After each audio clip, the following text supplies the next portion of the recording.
Okay, so first of all, thank you both so much for taking part. This is my very first Fight the Good Fight, and I'm thrilled to introduce two very cool people. I have Colleen Snell, and I have Clarke Blair. And I'm going to have you do the back of your book bio in a sec. But I just wanted to say one of the reasons why I really wanted to speak to you two first is one, I love how you engage in work with each other. And I love how open and creative you are. And you kind of inspire me to be the artist I want to be. So with that, be really good in your bio, okay? So Clarke, why don't you start? Okay. Oh my gosh, I'm so excited to be here right now.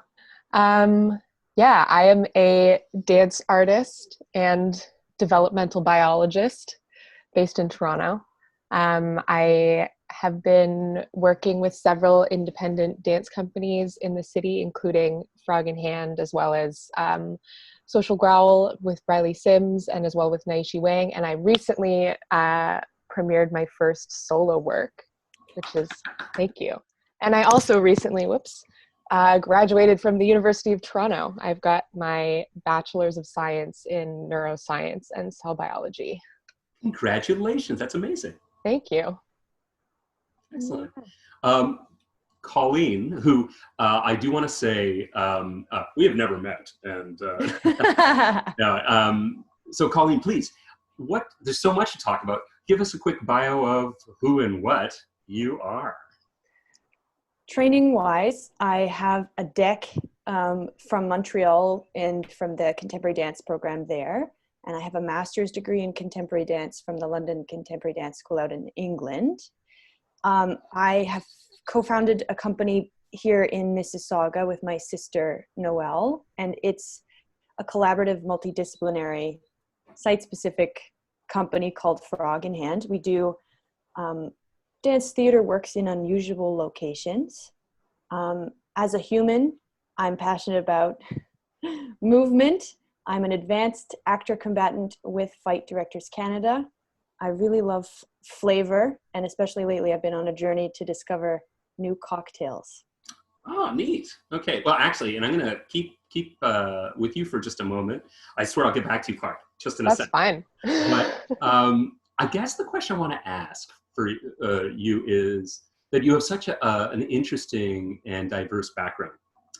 In when we first started working together, I don't want to put words in your mouth, but movement was such a key element, and more you're discovering all sorts of things like the spoken word and other elements to add to the quality of your art.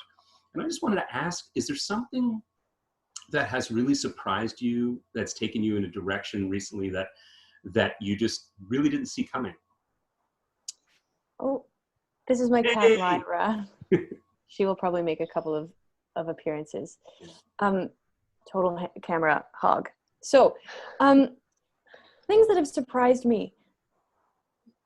I think what is interesting is to frame the work that I do rather than from a specific discipline or combination thereof, to think about it as just being about a story.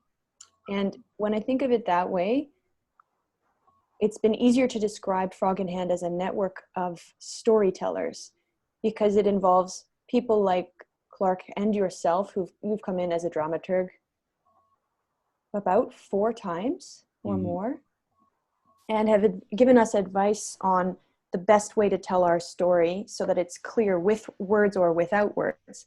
Right. And that's the important part for people who haven't seen every piece that we've ever made, because who has seen every piece other than my mom and dad? The idea is to be able to really describe to people what it is we're doing. So we often say dance theater because sometimes there's text, or increasingly there are scenes, but a lot of the action is unspoken.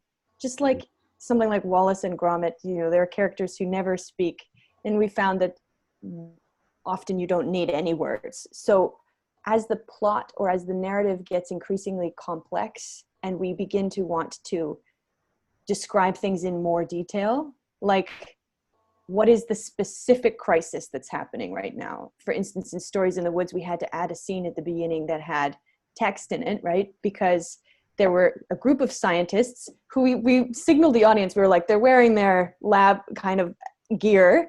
They have a specific badge, insignia. There's one on the wall, right? But that might not be enough. So who are these people? What are they researching?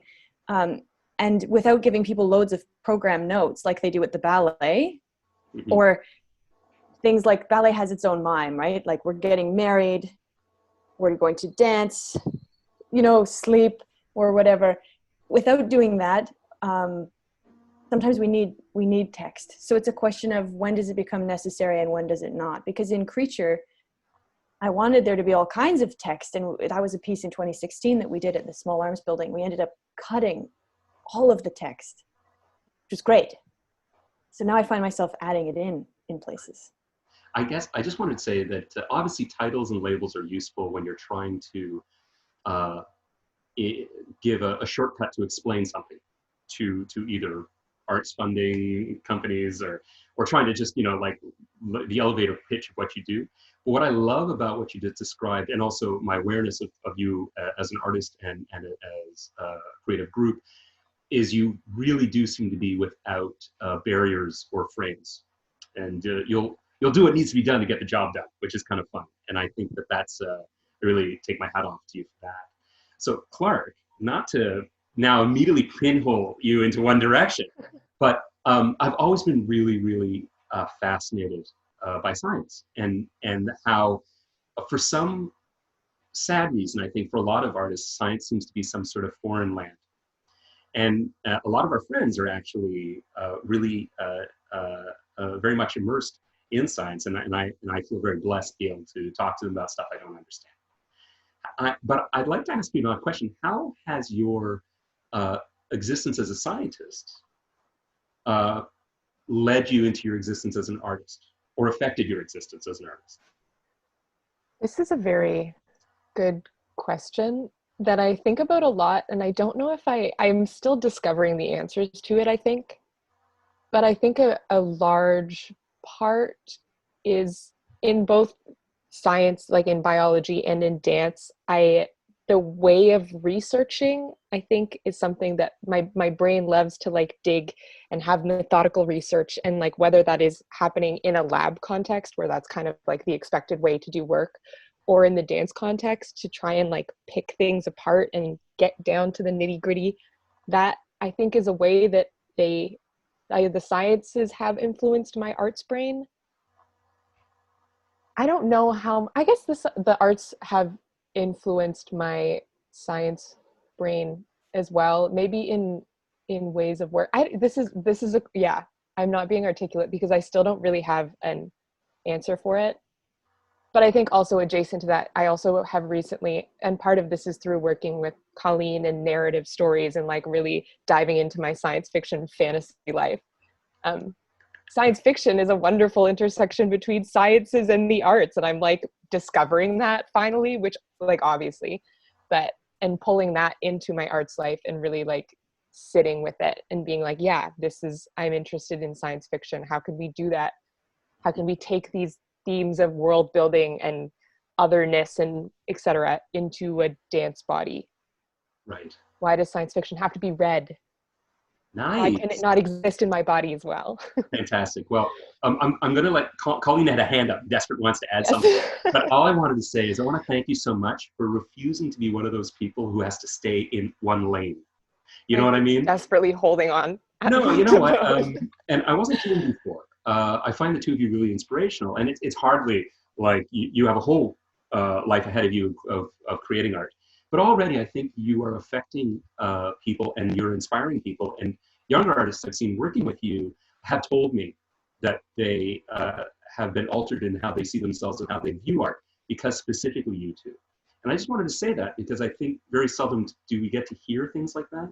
And the two of you really deserve that. And with that, I'm not crying, you're crying. I'm going to throw it back over to you, Colleen. What were you desperate to say? I thought it was so smart about the science fiction, but you had a finger up. Well, first of all, I have to say, what a genteel host, Clarke. Isn't he just complimenting the pants? Like, just so many compliments. It's so lovely. So thank you very much for that. It's very generous. And, we feel the same way about the work you do. But I wanted to say to Clarke, that I think sometimes there's a benefit from being able to also watch your work and to see you perform from the outside. So I would add everything that you said, I completely back up and agree with. And when you jumped on the science fiction thing, because we had a kind of a book club and we've been sharing reading lists, and that's been really informing the work that we create. And it was Clarke who gave me the book that inspired Stories in the Woods. She was like, you should read this. And then Stories in the Woods happened because of a couple of books that came together. But that one was the inciting incident. And I think there's a fascination, and again, I don't want to speak for you, but with life, with how life develops.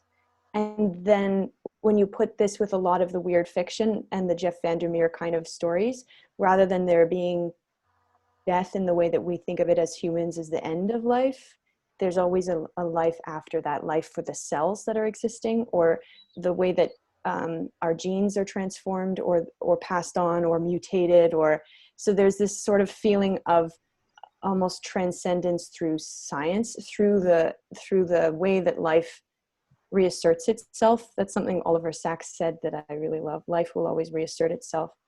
So even if there's a catastrophic failure in one hemisphere of your brain, your body manages to function somehow.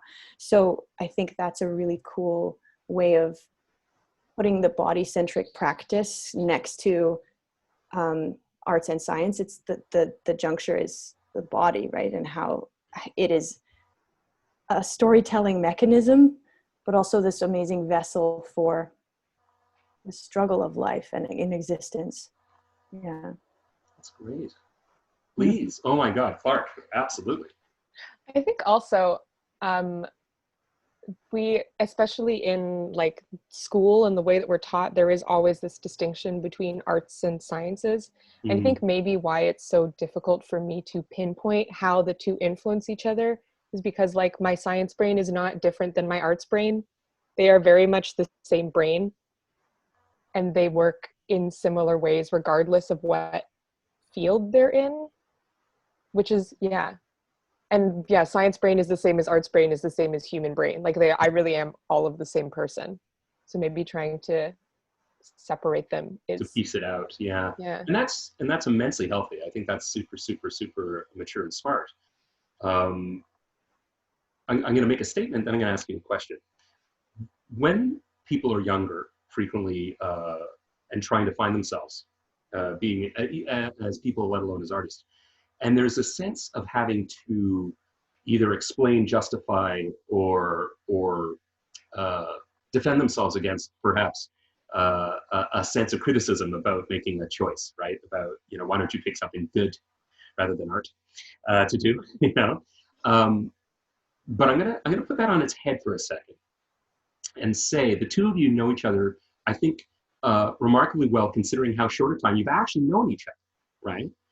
And I would like you to go back in time to that young artist of the other and tell them one thing you think they do better than anyone else you know, so that they get to take that idea and go further into their art.